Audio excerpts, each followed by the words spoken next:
di-share presentasinya ya. Nanti kita hari ini satu ini doang kan ya, satu presentasi kan, bukan dua kan? Teman-teman, satu doang kan yang presentasi kan? Satu. Oke, silakan teman-teman Ya. kelompok presentasi ya. Silakan waktunya. Yang presentasi.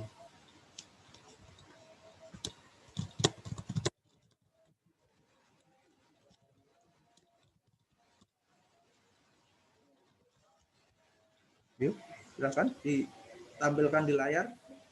Belum dikirim ke saya juga itunya ya, apa namanya? Slide sama makalah dikirim nanti ya. Wah, ini bagus nih. Ini bagus banget ininya, apa namanya? Makalahnya nih. Ini luar biasa teman-teman. Kalau bikin makalah sangat menarik ya. Mempunyai nilai seni yang luar biasa.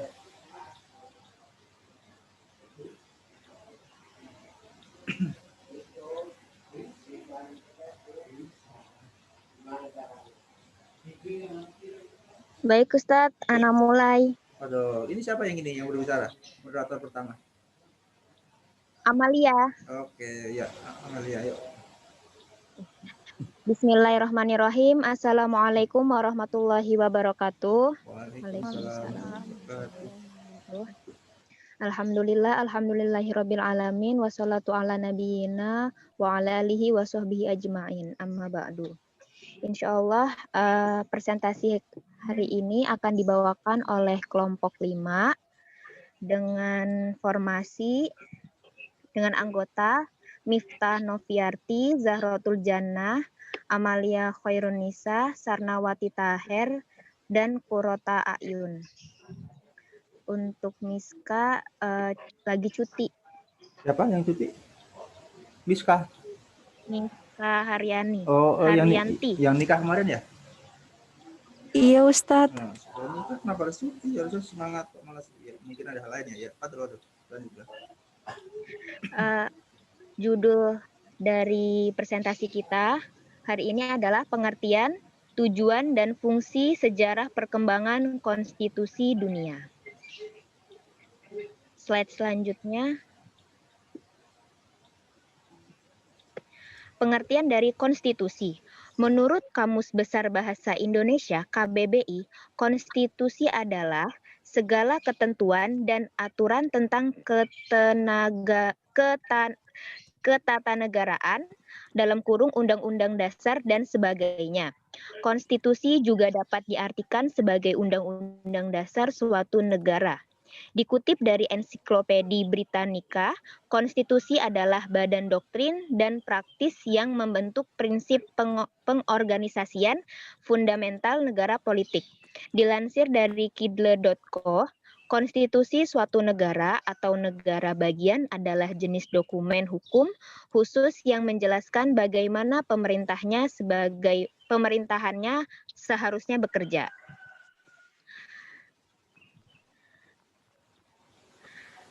Pada intinya, paham konstitusi adalah pengertian dari konstitusi sebagai sebuah aturan dasar yang mengatur kehidupan dalam bernegara dan berbangsa. Maka sepatutnya konstitusi dibuat atas dasar kesepakatan bersama antara negara dan warga negara. Konstitusi merupakan bagian dari terciptanya kehidupan yang demokratis bagi seluruh warga negara.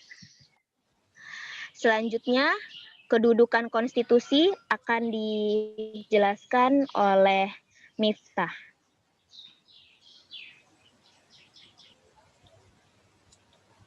Ya, di sini kedudukan konstitusi dalam negara mengalami banyak perubahan sesuai dengan perkembangan zaman. Yang pertama, pada masa negara feodal, monarki atau oligarki sebagai benteng pemisah antara rakyat dan penguasa. Lalu yang kedua, pada masa peralihan dari negara feodal monarki atau oligarki dengan kekuasaan mutlak penguasa ke negara nasional demokrasi sebagai alat yang digunakan oleh rakyat dalam perjuangan melawan penguasa. Dan yang ketiga, pada masa negara demokrasi, senjata pamungkas rakyat untuk mengakhiri kekuasaan sepihak satu golongan serta untuk membangun tata kehidupan baru.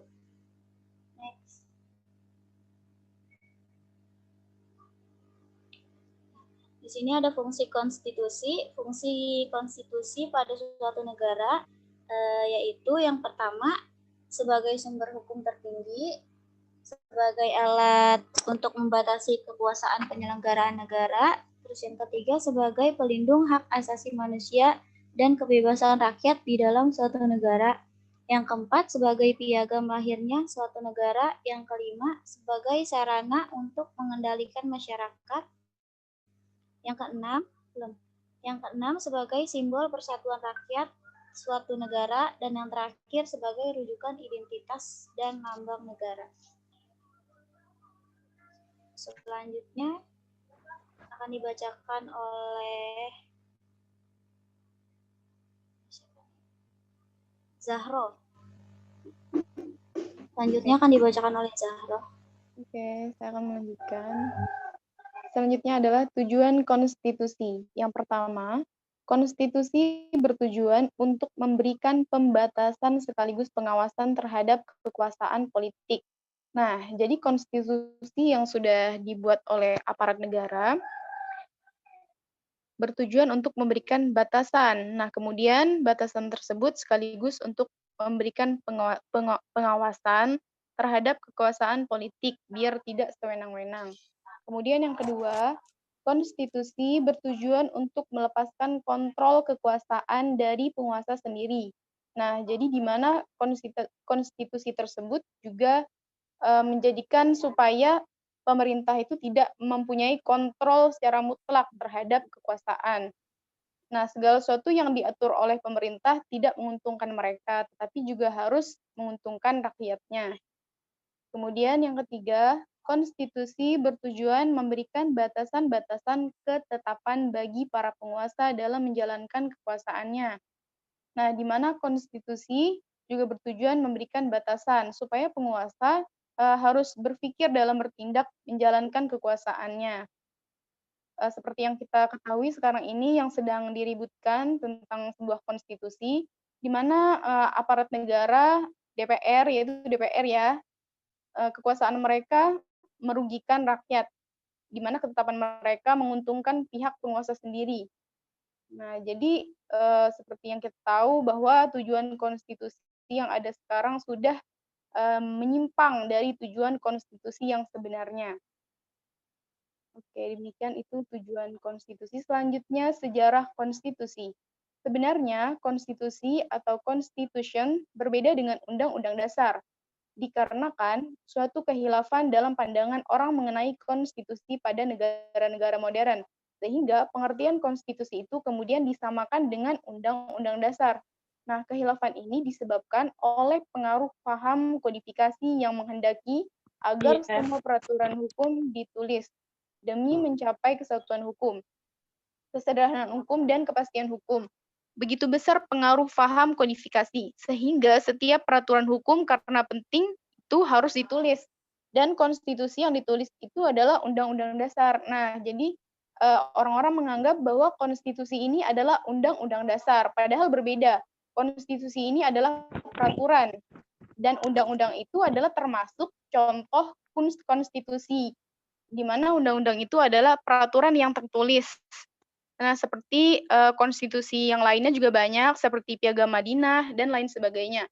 Dan ada juga konstitusi yang tidak tertulis.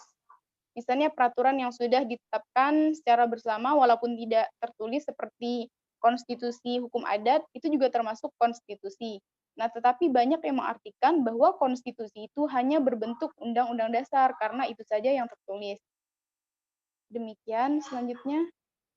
Siapa lagi? Selanjutnya, siapa?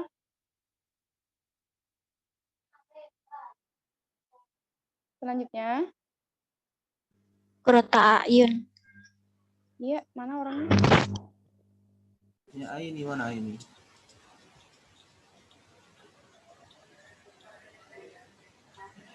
Ininya dulu, dilewati dulu siapa itu ntar baru ini terakhir. Oke, karena kan bisa.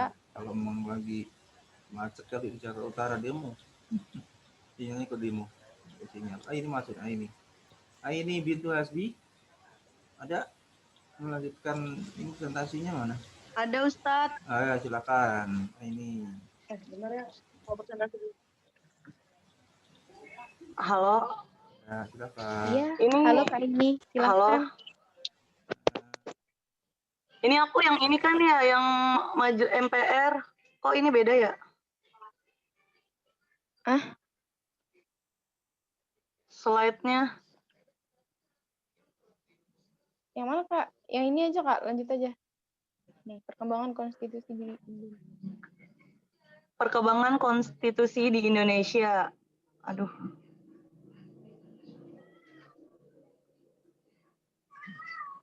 Periode 18 tahun 1945 sampai 27 Desember 1949, penetapan Undang-Undang Dasar 1945.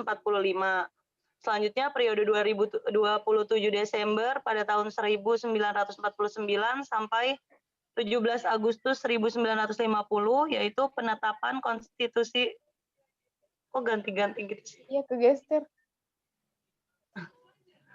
Penetapan Konstitusi Republik Indonesia Serikat pada periode 17 Agustus 1950 sampai 5 Juli 1959, penetapan Undang-Undang Dasar sementara tahun 1950.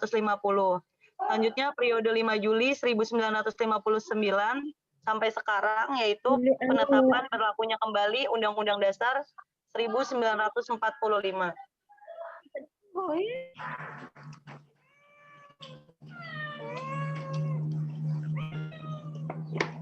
Next.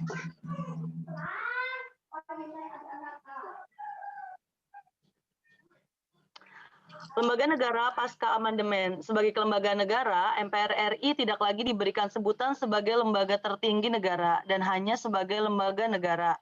Seperti juga DPR, Presiden, BPK, dan MA. Dalam pasal 1 ayat 2 yang telah mengalami perubahan perihal kedaulatan, disebut bahwa kedaulatan berada di tangan rakyat dan dilaksanakan menurut Undang-Undang Dasar, sehingga tampaklah bahwa MPR RI tidak lagi menjadi pelaku atau pelaksana kedaulatan rakyat. Juga susunan MPR RI telah berubah keanggotaannya, yaitu terdiri atas anggota DPR dan Dewan Perwakilan Daerah atau yang kita kenal sebagai sebutan DPD, yang kesemuanya direkrut melalui pemilu. Selanjutnya, tugas lembaga tinggi negara, yang pertama MPR, Majelis Permusyawaratan Rakyat. Majelis Permusyawaratan Rakyat dengan tugas-tugas yaitu lembaga tinggi negara sejajar kedudukannya dengan lembaga tinggi negara lain seperti Presiden, DPR, DPD, MA, MK, dan BPK, menghilangkan supremasi kewenangannya, menghilangkan kewenangannya menetapkan GBHN, menghilangkan kewenangannya mengangkat presiden, tetap berwenang menetapkan dan mengubah UUD. Susunan keanggotaannya berubah, yaitu terdiri dari anggota Dewan Perwakilan Rakyat dan anggota Dewan Perwakilan Daerah. Selanjutnya, ada DPR. DPR yang memiliki fungsi, posisi, dan kewenangannya diperkuat, mempunyai kekuasaan membentuk undang-undang. Sebelumnya ada di tangan Presiden, sedangkan DPR hanya memberikan persetujuan saja. Selanjutnya, proses dan mekanisme membentuk undang-undang antara DPR dan pemerintah, mempertegas fungsi DPR, yaitu fungsi legislasi, fungsi anggaran, dan fungsi pengawasan sebagai mekanisme kontrol antara lembaga negara. Selanjutnya ada DPD dengan fungsinya yaitu lembaga negara baru sebagai langkah akomodasi bagi keterwakilan kepentingan daerah dalam badan perwakilan tingkat nasional setelah ditiadakan utusan daerah dan utusan golongan yang diangkat sebagai anggota MPR. Keberadaannya dimaksudkan untuk memperkuat kesatuan negara Republik Indonesia, dipilih secara langsung oleh masyarakat di daerah melalui pemilu, mempunyai kewenangan mengajukan dan ikut membahas RUU yang berkaitan dengan otonomi daerah, hubungan pusat dan daerah, RUU lain yang terkait dengan kepentingan daerah. Selanjutnya yang terakhir yaitu BPK, dengan tugas anggota BPK dipilih oleh DPR dengan memperhatikan pertimbangan DPD. Terus berwenang mengawasi dan memeriksa pengelolaan keuangan negara atau APBN dan daerah APBD. serta menyampaikan hasil pemeriksaan kepada DPR dan DPD dan ditindaklanjuti oleh aparat penegak hukum. Berkedudukan di ibu kota negara dan memiliki perwakilan di setiap provinsi. Mengintegrasi peran BPKP sebagai instansi pengawas internal departemen yang bersangkutan ke dalam BPK. Selanjutnya next. Tugas lembaga tinggi negara, di sini ada Presiden, Mahkamah Agung, Mahkamah Konstitusi, Komisi Yudisial yang saya presentasikan fungsi dari Presiden. Yang pertama yaitu membatasi beberapa kekuasaan Presiden dengan memperbaiki tata cara pemilihan, kekuasaan legislatif sepenuhnya diserahkan ke DPR, membatasi masa jabatan Presiden, maksimum menjadi 2 periode saja, terus kewenangannya pengangkatan duta dan penerimaan duta harus memperhatikan pertimbangan DPR, kewenangan pemberian gerasi, amnesti, dan abolisi harus memperhatikan pertimbangan DPR, memperbaiki syarat dan mekanisme pengangkatan calon presiden dan wakil presiden menjadi dipilih secara langsung oleh rakyat melalui pemilu, juga mengenai pemberhentian jabatan presiden dalam masa jabatannya. Selanjutnya, Mahkamah Agung dengan tugas lembaga negara yang melakukan kekuasaan kehakiman, yaitu kekuasaan yang menyelenggarakan peradilan untuk menegakkan hukum dan keadilan, pasal 24 ayat 1. Terus juga berwenang untuk mengadili pada tingkat kasasi, menguji peraturan perundang-undang di bawah undang-undang dan wewenang lain yang diberikan undang-undang. Di bawahnya terdapat badan-badan peradilan dalam lingkungan peradilan umum, lingkungan peradilan agama, lingkungan peradilan militer, dan lingkungan peradilan tata usaha negara atau PT-UN. Badan-badan lain yang fungsinya berkaitan dengan kekuasaan kehakiman diatur dalam undang-undang seperti kejaksaan, kepolisian, advokat, pengacara, dan lain-lain. Itu ada di Mahkamah Agung. Selanjutnya ada Mahkamah Konstitusi dengan tugas dengan fungsi yaitu keberadaannya dimaksud sebagai penjaga kemurnian konstitusi, mempunyai wewenang menguji undang-undang terhadap undang-undang dasar, memutuskan sengketa kewarganegaraan antar lembaga negara, memutus pembubaran partai politik, memutus sengketa hasil pemilu, dan memberikan putusan atas pendapat DPR mengenai dugaan pelanggaran oleh presiden dan atau wakil presiden. Menurut Undang-Undang Dasar, Hakim Konstitusi terdiri dari 9 orang yang diajukan masing-masing oleh Mahkamah Agung, DPR, dan pemerintah dan ditetapkan oleh Presiden, sehingga mencerminkan perwakilan dari 3 cabang kekuasaan, yaitu yudikatif, legislatif, dan eksekutif.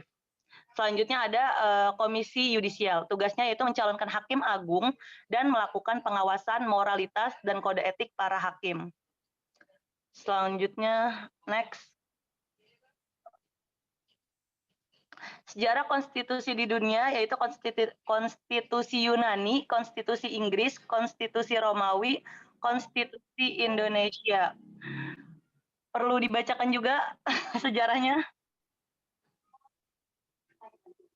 Singkat-singkat nggak apa-apa, bacain aja. Apa, Ustadz? Bacain aja yang penting-pentingnya. Boleh bacain. Iya. Oke, nah saya bacakan sedikit tentang konstitusi Yunani di dunia. Konstitusi Yunani dapat dimaknai dalam tulisan Plato atau Aristoteles. Menurut filosof ini, ujian atas kewarganegaraan yang baik adalah kepatuhannya terhadap undang-undang atau konstitusi. Konstitusi ideal, baik menurut Plato maupun Aristoteles, menekankan pentingnya pendidikan politik.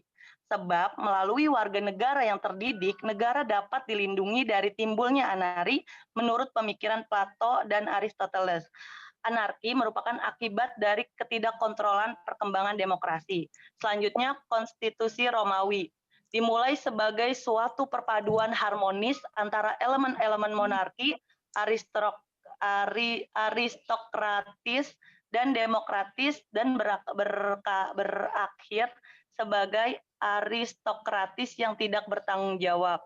Selanjutnya ada konstitusi Inggris. Konstitusi di Inggris adalah hasil dari perkembangan konvensi yang berlangsung lambat dan bukan penemuan yang disengaja yang dihasilkan dari sebuah teori.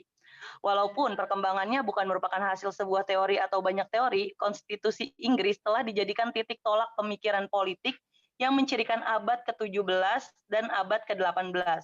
Konstitusi Inggris mampu mengadaptasi dirinya dengan kondisi baru dan menambahkan unsur-unsur baru yang hasilnya oleh konstitusi terdokumentasi. Selanjutnya ada Konstitusi Indonesia.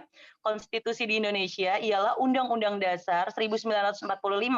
Undang-Undang Dasar 1945 pertama kali disahkan berlaku sebagai konstitusi negara Indonesia dalam sidang panitia persiapan kemerdekaan Indonesia yang bisa disebut PPKI pada tanggal 18 Agustus 1945, yaitu sehari setelah negara Republik Indonesia diproklamasikan oleh Soekarno dan Muhammad Hatta.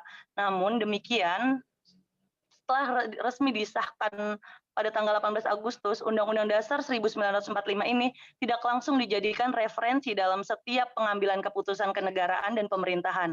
Undang-Undang Dasar 1945 hanya pada pokoknya benar-benar dijadikan alat saja untuk sesegera mungkin membentuk negara merdeka bernama Republik Indonesia. Pada awalnya, Undang-Undang Dasar 1945 memang dimaksud sebagai Undang-Undang Dasar sementara yang menurut istilah Bung Karno sendiri merupakan Revolution Groundwit atau Undang-Undang Dasar Kilat yang memang harus diganti dengan baru apabila merdeka sudah berdiri dan keadaan sudah memungkinkan. Selanjutnya next. Kesimpulan yang akan dibacakan oleh siapa? Kanaken? Ya. Kanaken. Boleh.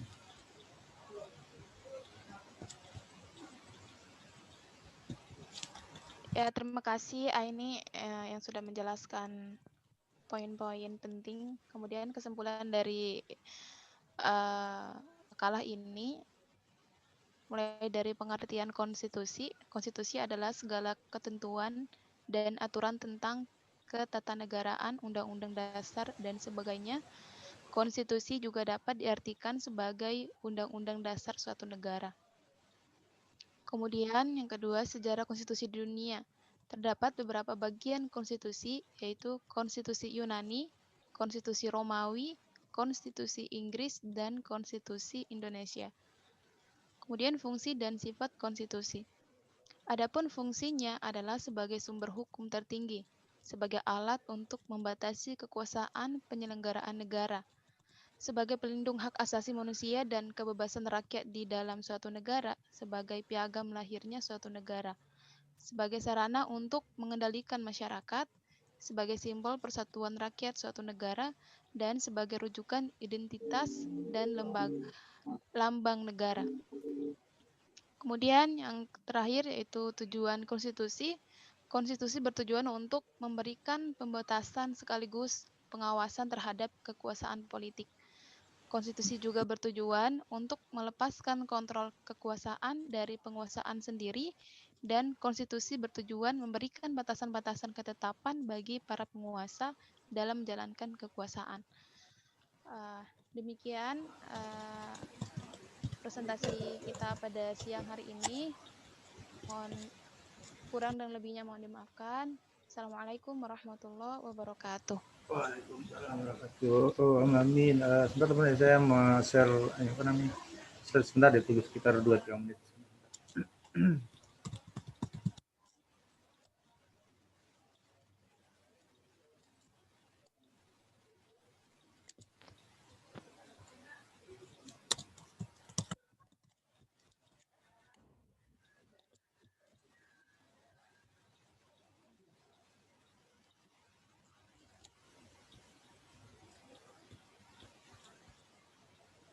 Iya, barangkali Ustadz atau teman-teman yang lain. Mau tanya dulu, ada yang mau tanya? Saya sambil nyari slide saya dulu ya. Ada yang mau ditanyakan teman-teman? Yang mau ditanyakan silakan, saya ini dulu ya. Slide-nya akan dilupa gimana? Ya, teman-teman ya. Saya cari slide-nya dulu, Sebentar ya.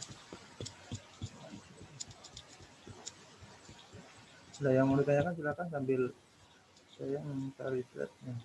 Jadi sebenarnya sangat menarik kemudian untuk membahas konstitusi ya, apalagi kalau kita melihat dinamika yang terjadi pada saat ini. Kalau saya biasanya kalau mengenai konstitusi hukum itu saya referensinya kadang-kadang lebih melihat channelnya tuh Bang Refli Harun tuh lumayan menarik ya, akademis, bagus dia. Itu teman-teman nanti bisa merujuk sana ya, karena memang beliau ahli hukum tata negara ya. Kalau saya sendiri sebenarnya bukan bidang ini, jadi hanya sekedar memahami saja sih, tidak mendalam bukan. Jadi ya karena ini keterbatasan saya juga sih teman-teman ya. Jadi tapi setidaknya kita bisa mendiskusikan gitu ya, diskusikan konstitusi yang memang sekarang terjadi di Indonesia tuh kan. Kan kita melihat bahwa konstitusi saya itu tadi kan saya melihat di slide teman-teman itu kalau nggak salah ada dia tentang membahas oligarki ya. Kan pernah saya singgung juga bahwa sampai sekarang itu ternyata praktek oligarki itu masih ada di Indonesia dan tidak akan bisa hilang gitu kan.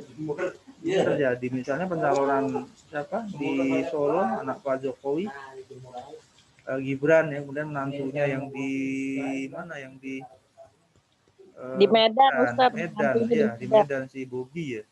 Itu kan luar biasa dan tidak bisa diganggu gitu loh, karena oligarki itu kalau udah masuk lingkaran kekuasaan di ring satu kata si Bang Refli Harun tuh ya tidak bisa diganggu. Bahkan COVID pun sabodotaing lah tuh kan. Jadi mau dipaksain untuk dilakukan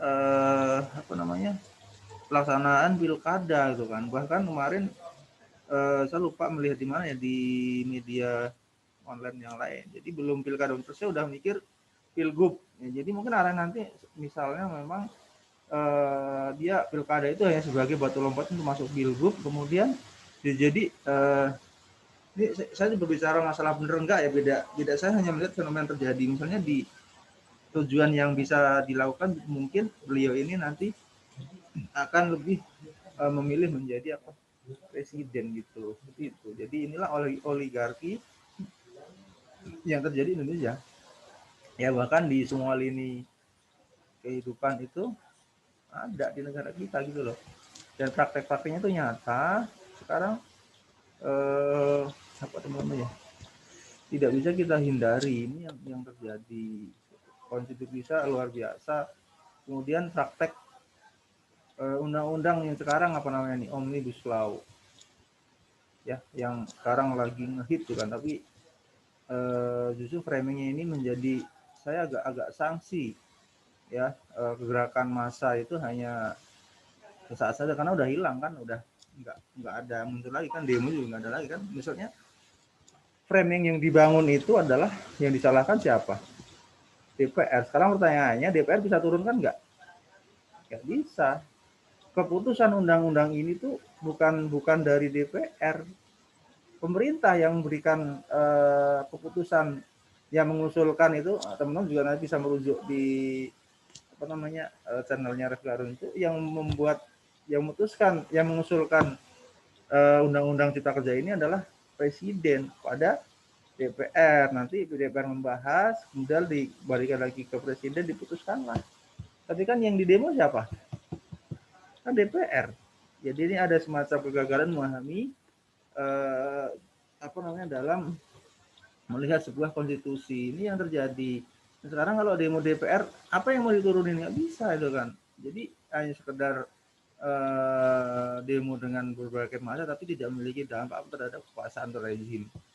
Ya, kemudian presidennya kabur Kalimantan tuh kan. Jadi kalau kata si Rocky Gerung masih presiden, bukan sih itu kan, masa nggak mau nemuin. Misalnya dalam era teknologi, kalau dia takut di hantam pakai batu, pakai webinar kan bisa. Misalnya di gedung mana ada web, ini saya Jokowi gitu kan, saya bertanggung jawab, tapi nggak juga kan, malah kabur kan.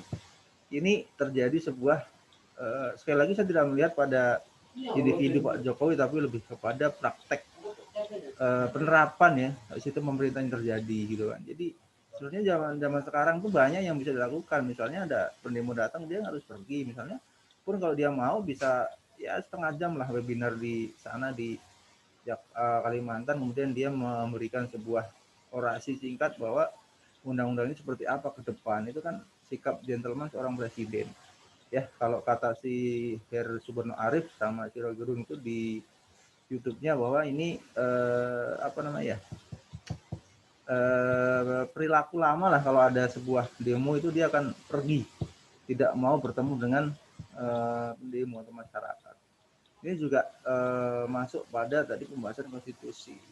Ya, ini luar biasa memang pada tataran ini negara kita masih belum memiliki sebuah konstitusi yang mungkin kalau dalam bahasa kita belum menguntungkan rakyat itu kan luar biasa. Kata si siapa namanya si Bambang Wijayanto itu kalau saya melihat sih memang sebenarnya sama juga pendapat Rocky Gerung ya sebenarnya undang-undang Cipta Kerja ini hanya salah satu pemicu gitu loh, akumulasi dari ketidakpercayaan masyarakat sebenarnya ya. Jadi ketidakpercayaan masyarakat terhadap pemerintah yang gagal memberikan berbagai perbaikan. Yang paling penting adalah gagasan ekonomi gitu loh. Gimana sekarang kita sudah berbulan-bulan dilanda COVID gitu ya, kemudian tidak boleh bekerja, harus di rumah, kemudian ekonomi kita berantakan sebagainya tuh kan, bagaimana itu kan banyak terjadi kemiskinan. Maka kata Bambang Wijayanto, beliau mengatakan bahwa kemiskinan itu adalah bahan bakar yang paling dahsyat untuk menyulut sebuah kerusuhan atau konflik. Ini kan sekali lagi bahwa kekacauan ini sengaja memang dibikin loh. Kalau saya sih termasuk yang sebenarnya tidak setuju kalau kita misalnya demo tuh melakukan sebuah kerusuhan. Kenapa? Karena memang ya itu sudah menjadi agenda bagi mereka tuh kan. Jadi membuat sebuah kerusuhan gitu kan. Karena setiap konflik itu pasti dibikin oleh entah siapa. Mereka menginginkan negara ini menjadi kacau. Kemudian kalau udah kacau ya sudah ekonomi rusak. Bahkan revolusi dan reformasi itu sebenarnya juga tidak memberikan jalan terbaik menurut saya tuh kan. Kalau kita melihat dulu 98 tuh kan revolusi 98, apakah sekarang memberikan dampak yang misalnya signifikan? Belum tentu juga kan. Jadi jangan sampai terulang peristiwa yang lalu lah 98 sampai berdarah tuh kan. Rugi masyarakat kan. Kadang-kadang saya melihat di demo di dalam televisi itu ya serba salah. Mahasiswa itu ya saudara kita, teman-teman kan. Teman-teman, kemudian polisi juga saudara kita juga. Mereka punya anak istri, punya keluarga tuh kan. Kalau mereka bertugas mencari nafkah, tiba-tiba pulang mungkin gugur karena dipukul macam-macam, tapi semua itu adalah saudara kita. Polisi saudara kita, buruh saudara kita, mahasiswa saudara kita. Kalau mereka berhantem itu kan kayak semacam kakak apa namanya orang tua dan anak, ini luar biasa. Jadi kita diadu domba dalam sebuah negara demokrasi yang acak, yang tos. Itu yang menurut saya sih mudah-mudahan sih ke depan ada perbaikan ya di sistem kenegaraan kita. Itu teman-teman. Ada yang mau ditanyakan teman-teman?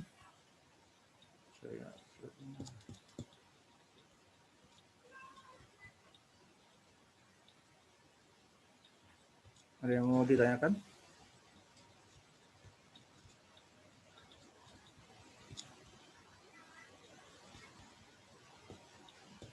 Ini kan teori tadi ya, konstitusi gitu kan. Jadi makna apa bisa dikatakan konstitutor atau Perancis yang berarti membentuk. Konstitusi mengandung makna awal permulaan dari segala peraturan perundang-undangan. Ini teoritis saja. Konstitusi tertulis tidak tertulis seperti itu. Konstitusi terpanjang terpendek. Nah ini macam-macam konstitusi ya teman-teman, nanti bisa merujuk di beberapa teori ya, nggak perlu dibahas panjang lebar. Ada yang mau ditanyakan dalam ini teman-teman?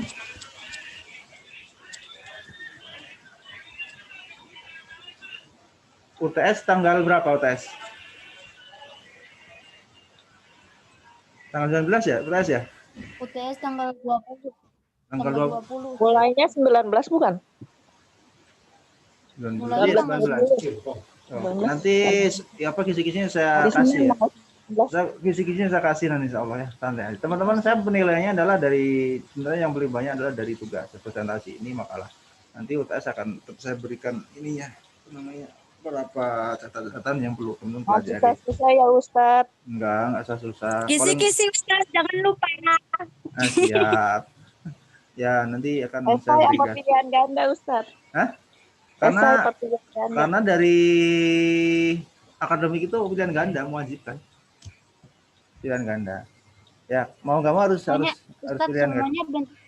Iya, pilihan ganda aja lah biar gampang. Ustadz, soalnya dari presentasi. Dan banyak-banyak ya, Ustadz. Dari presentasi lah menurut saya. Soalnya dari presentasi yang sudah ditampilkan Ustadz. Iya, nanti saya carikan beberapa poin lah yang harus dipelajari, nggak harus semua nggak harus semua dibaca, nanti saya carikan beberapa poin yang teman-teman harus cari gitu sebelum ujian ya, biar nanti ada masukan.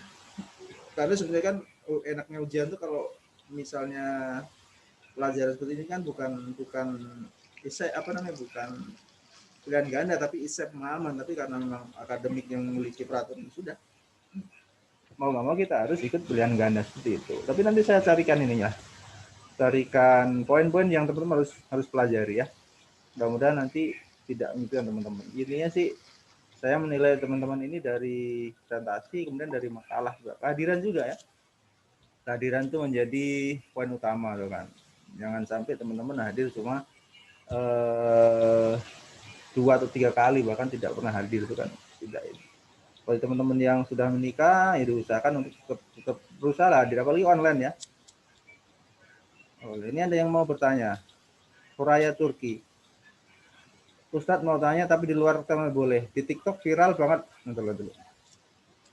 Ustadz mau tanya di luar tema boleh. Di TikTok viral banget yang polisi menyiksa mahasiswa. Tapi ada beberapa polisi klaim bahwa mereka bingung karena di situ sisi mereka harus melindungi pemerintah, di satu sisi harus mencoba menahan amarah dan ya ini tadi ya, kita harus memang bersikap bijaksana gitu kan. Sekali lagi bahwa tindakan keras apapun itu kita sebagai umat Islam itu harus dijauhi ya teman-teman. Nanti kalaupun ikut demo ini kan saya kira banyak aktivis BEM atau kami ya, cobalah kita untuk memang menghindari sifat anarki, karena sekali lagi bahwa mereka adalah umat Islam juga kan, saudara kita kan, umat Muslim, jadi saudara kita tuh kan. Apapun terjadi memang, apalagi ini Turki ya, si Suraya ya hanya melihat pada konteks media, kita nggak tahu yang sebenarnya. Tapi apapun yang telah dilakukan apabila penuh dengan anarki itu menurut saya sih kurang bijaksana, baik polisi maupun para mahasiswa, buruh sebagainya. Seburuk apapun kondisinya itu kan, kita sebagai mahasiswa, kita sebagai buruh, secapek apapun, selapar apapun, kalau kita jangan melakukan sebuah tindakan di luar di luar yang nilai-nilai Islam lah. Kita sebagai, apalagi kita dakwah ya. Ya kalau yang kasus ini ya mungkin memang sekali lagi harus tabayun ya. Banyak sekali yang beredar misalnya polisi nyiksa itu kan, terus gantian nyiksa itu kan, ini kan ya salah. Jadi perilaku polisi pun salah ketika hal ini terjadi gitu loh. Kalau dia sudah menyiksa, meskipun dia harus misalnya melindungi.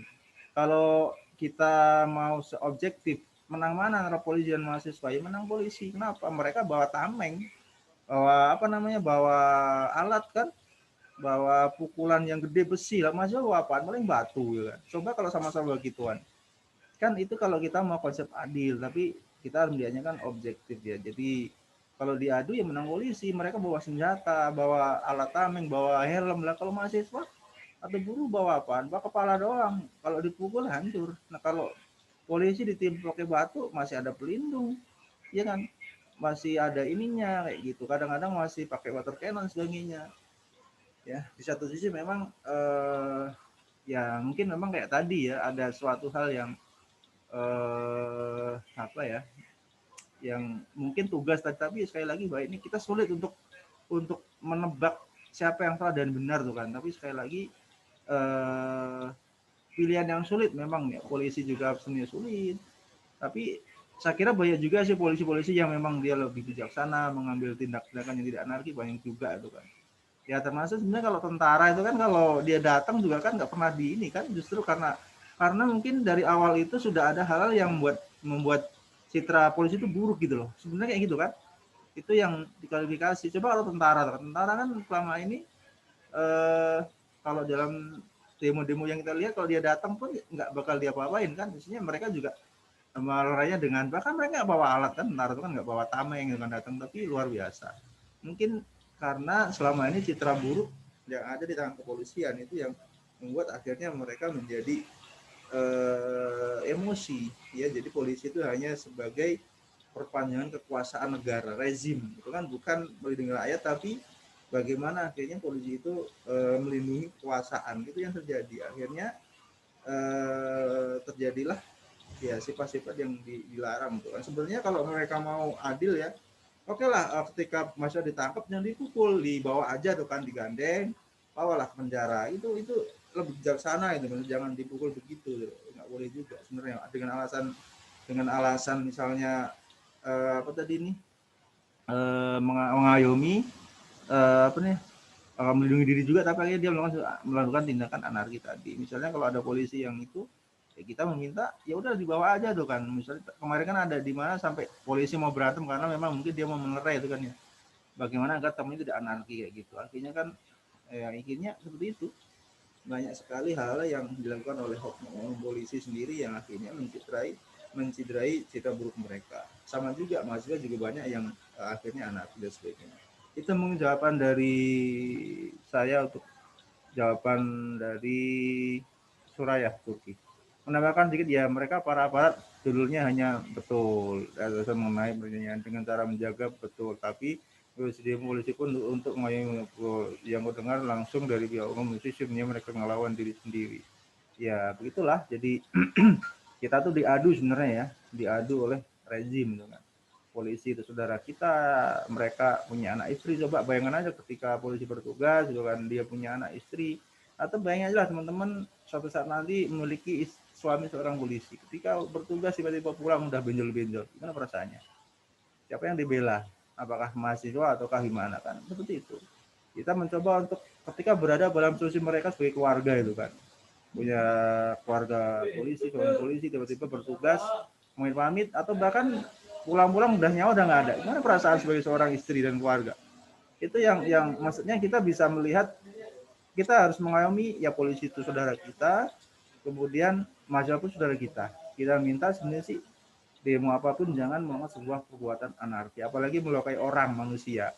Kalau mau bakar mobil ya mungkin hal, tapi kalau udah orang ke orang nggak bisa, jangan. Kasihan kan. Kalau mobil bisa dibeli, tapi kalau nyawa orang sungguh nanti yang kehilangan itu yang luar biasa sakit ya. Dia punya keluarga kan, polisi kan punya ibu bisa jadi, punya anak kecil, punya istri yang menunggu di rumah kan. Itu teman-teman. Jadi kita harus mencoba untuk secara fenomenologi itu merasakan ketika berada dalam posisi mereka. Itu mungkin jawaban saya. Jadi mudah-mudahan sih ke depan itu ada perbaikan dalam sistem konstitusi yang sekarang dipraktekkan di negara kita seperti itu. Itu yang dapat saya sampaikan. Saya mau absen lagi. Ini 46 ya. Kalau ada yang mau tanya lagi silakan di chat. Saya mau buka absen dulu. Eva Susanti, Ibu Eva ada? Ibu? Hadir Ibu? Enggak ada? Hadir Ustaz, hadir. Hadirah. Ibu di mana Ibu kok kecil? Di Bogor Bu ya? Enggak, di Jakarta saya Ustaz. Dekat Ibu, alhamdulillah. Ya, soalnya Tat ya. Oh iya, kirain kok kayak Jawa apa Ibu di Bogor tuh kan? Enggak, Ya. di Jakarta. Oh, Rika nggak ada ya, Rika Ninggar ya? Ainun udah tadi. Aldawila, wah ini mau nikah. Kapan nikahnya Aldawila nih? Besok Ustaz. Masya Allah, dapat orang mana? Kok nggak ada kabar nih, nggak di grup Pak? Dapat orang mana dia? Sumatera Ustaz. Orang mana? Sumatera. Oh, jauh. Orang Sumatera mana? Padang. Oh, Masya Allah. Padang. Wah, bakal masih si Wila orang Padang ya? Villa orang Sulawesi. Oh, Sulawesi tapi tinggal di Makassar. Bekasi. Gitu. Jadi Wila itu orang Sulawesi tapi kecil dan besar di Bekasi gitu ya? Iya Ustaz. Masya Allah, dapat orang Sumatera. Jadi alhamdulillah ya.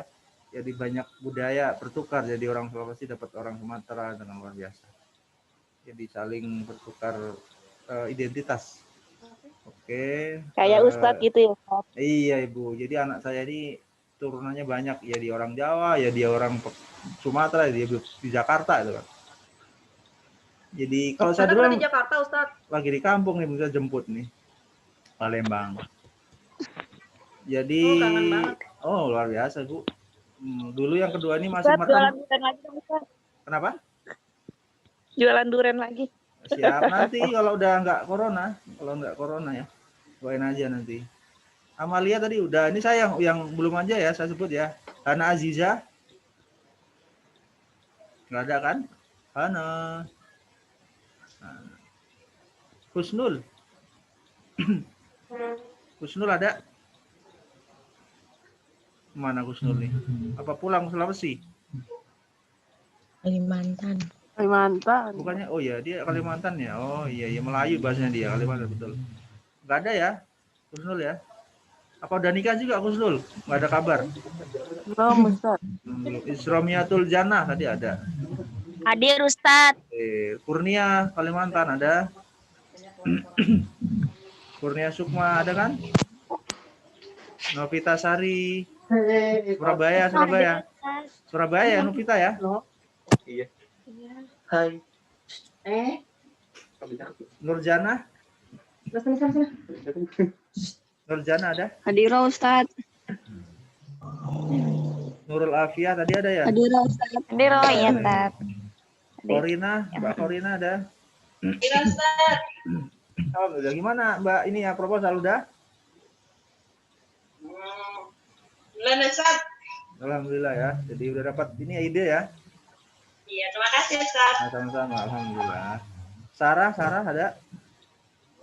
Cara siapa? Sarah Prahma Syifa. Nggak ada ya? Lagi sibuk jualan kali ini. Sarah.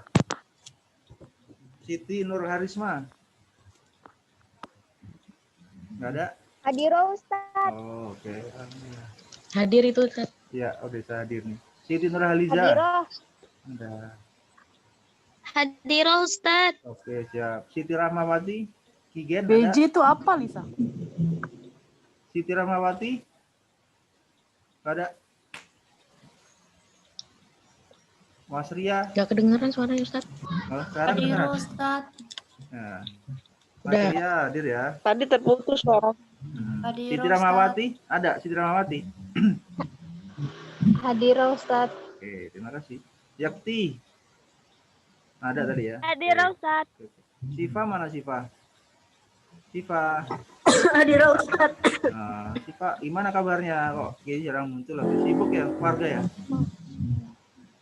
Alhamdulillah baik Ustaz. Alhamdulillah. Salam buat keluarga Lagi ya. usaha, Sehat. Yo, alhamdulillah. Mudah-mudahan selalu dalam lindungan Allah, yang lain juga cepat menyusul. Amin. Amin. Sri Wahyuni. Hadir Ustadz. Ini Bengkulu. Hadir ya.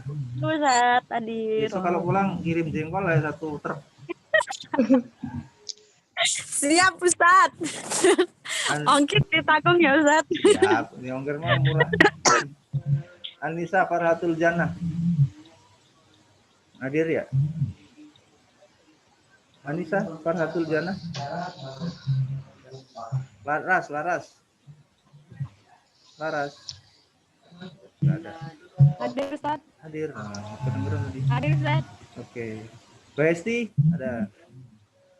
Ada ya? Besti nggak ada Besti.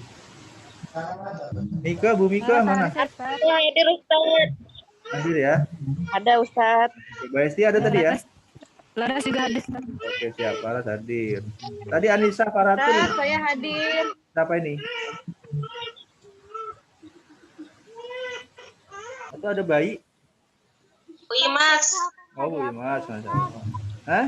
Hadir ya Ustaz. Oke, siap. Oh iya, Ibu. Hikmatun Nazila. Oke. Oke, ini hadir. Hikmatul Siti Sarah hadir ya? Kurnia. Kurnia hadir ya, udah. Bu Imas hadir. Siti Sarah ada, Siti Sarah? Siti Sarah ada? Hadir Ustadz. Oke, Arfa mana ada Arfa? Hadir Ustadz. Oke. Ada, Siti Ustaz. Saleha hadir, Siti Saleha ya hadir. Fatia.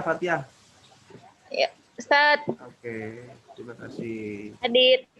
Banyak kan 60 ya, Mas. Oh, 12, 13. Kita ada tadi ya kita. Kita Amelia. Gita hadir Ustadz. Gita hadir. Aroma. Aroma nggak ada. Kayaknya ada. Mutiara Fitri ada kan? Mutiara Fitri tadi nanya tadi ya, oke ada. Absen. Zulfa nggak ada nih Zulfa nih. Habis nikah kemana nih, kabur nih. Oke, Eka Wahyu nggak ada. Eka Wahyu Hadir Budi. Ustaz, hadir. Hadir. Safiro mana? Nggak ada Safiro. Sabira nggak masuk kelas ini ya? Habibah Ustaz. Siapa? Tadi dulu ya yang Habibah Alpine. Kiani Ustaz. Nah, tadi dulu yang Alpine ini Ar-Rahmah. Ar-Rahmah ada nggak? Ar-Rahmah nggak ada ya berarti Nggak. apa? Oke, Ar-Rahmah Nggak ada yang kayaknya. Yang lain sih Anissa Faratul tadi. Nggak ada Alfa ya. Oke, yang lain sih masuk semua, udah cabin semua. Sarah nggak ada kan? Sarah Prahma. Nggak ada. Kemana? Sini ada. Oke, itu aja. Yang lain insya Allah hadir. Husnul tadi nggak ada. Husnul. Hana Aziza. Belum di absen, Ustaz. Udah, Siti Salah udah absen dari tadi. Udah ada. Ya. Ini yang Mutiara Ustaz. Mutiara udah absen. Nah, kita Ustaz. Hah? Habibah Ustaz. Lihat dulu. Yang absen ini yang lain ini berarti kalau saya nggak sebut berarti hadir ya. Yang sini Alfa itu Putus-putus suaranya Ustaz. putus. Sekarang masih putus. Oke, halo. Ini yang Jelas. nah, ini yang saya Alfa ini saya sebut ya, berarti yang nggak saya sebut berarti hadir ya. Saya sebut dulu nih. Yang lain yang nggak disebut berarti dianggapnya hadir. Yang saya Alfa ini Hana Aziza. Alfa ya. Husnul. Alfa. Sarah. Alfa. Ada. Anissa Faratul Jannah. Alfa. Oke, yang lain hadir ya. Aroma nggak ada kan? Nggak ada suaranya Ustaz. Oh, nggak ada. Ini aja deh. Kok ini dengeran nggak? Sinyalnya jelek deh kayaknya, warna merah tuh. Ya, ada suara sekarang. Oke, yang ini udah saya absen ya. Yang tadi yang di alfa itulah yang tidak hadir. Yang tidak disebut berarti dia hadir ya, teman-teman ya. Tadi gini aja, nanti teman-teman absennya ditulis lagi, nanti suatu saat kalau ada ini saya koreksi ya. Tapi ini tadi kayaknya udah fix sih. Jadi yang nggak hadir itu ada Zulfa, terus Sabiro, terus Ar-Rahmah, terus satu lagi ini Anissa Farhatul Jannah, terus Sarah, terus Husnul, Hana Aziza. Udah itu aja, yang lain hadir semua berarti ya. Oke, ya. Nah, Ustaz. Oke, simpen nanti ini. Oke, itu yang dapat saya sampaikan. Sebelum saya tutup, ada yang mau ditanyakan lagi teman-teman? Enggak Ustaz. Oke, nanti kalau ada yang mau bertanya masalah yang lain atau penelitian atau apa, silahkan tanyakan di WhatsApp aja ya. Berarti menjadi tambahan buat teman-teman. Saya mau... Ya. Ustaz. Ya, ada yang mau tanya? Ustaz, kalau misalnya bimbingan skripsinya diambil semester 8, boleh nggak? Boleh. Boleh, Mbak. Kenapa nggak boleh? Boleh. Ah, ya. Boleh. Biar menyelesaikan dulu ya. Iya, boleh kayak gitu. Mau nanti, ini kan kita lagi nyelesain skripsi kan ya. Skripsi kan di semester ini mungkin nanti bulan Desember teman-teman udah boleh ngajuin bimbingan maksudnya. Yang udah kemarin kan kalau salah yang kata Pak Sofyan kan yang udah seminar kan boleh ngajuin. Cuma nanti dapatnya kapan saya nggak tahu. Kalau ngajuin doang mungkin boleh. Tapi dapatnya kapan kan nanti yang itu mutusin. Kayak gitu. Ya. Katanya kalau yang sekarang ini lagi fokus ke ujian apa gitu, ya, Ustaz. Jadi untuk yang pendaftaran pembimbingan tunda dulu. Iya, maksudnya kalaupun mau daftar ada formnya dikasih ke akademik ya, tapi mungkin belum diputusin dapat siapa gitu, cuma ditampung dulu gitu.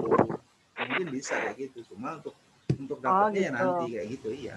Yang sudah seminar tapi ya teman-teman ya. Itu. Ya, itu nanti teman-teman Jadi yang Desember udah mulai soalnya udah selesai kan, Desember udah mulai bisa. Insyaallah udah mulai bisa teman-teman. Yang penting udah selesai dulu nih semester. Ya, syukran, Ustaz. Kelas ini ke kelas sudah selesai, teman-teman bisa fokus. Intinya teman-teman yang sudah seminar ya tinggal ini aja nanti melihat skripsinya, mudah-mudahan mana yang mau diperbaiki dan sebagainya. Bisa selesai. Karena yang Ikhwan tuh belum selesai sama sekali nih. Ikhwan nih nggak tahu kenapa nih mundur. Lama banget nih. Presentasi aja. Nggak ada, cuma 4 orang tuh udah berapa lama nih. Nggak ada yang presentasi. Nggak ada yang bikin. Nggak ada Ikhwannya, nggak ada pada membeli. Itulah para Ikhwan sibuk kali nyari duit. Nah itu teman-teman ya yang dapat saya sampaikan. Saya mohon maaf ya ada kekurangan. Nanti kita lanjut di minggu depan. Tadi apa namanya, makalah sama slide-nya mau dikirim ke saya nanti biar saya ada data buat penilaian ya. Itu yang dapat saya sampaikan. Mohon maaf bila ada kekurangan. Terima kasih atas waktu yang telah diberikan teman-teman. Saya izin lab untuk lab. Kita tutup dengan hamdalah dan doa penutup majelis. Alhamdulillahirrahmanirrahim.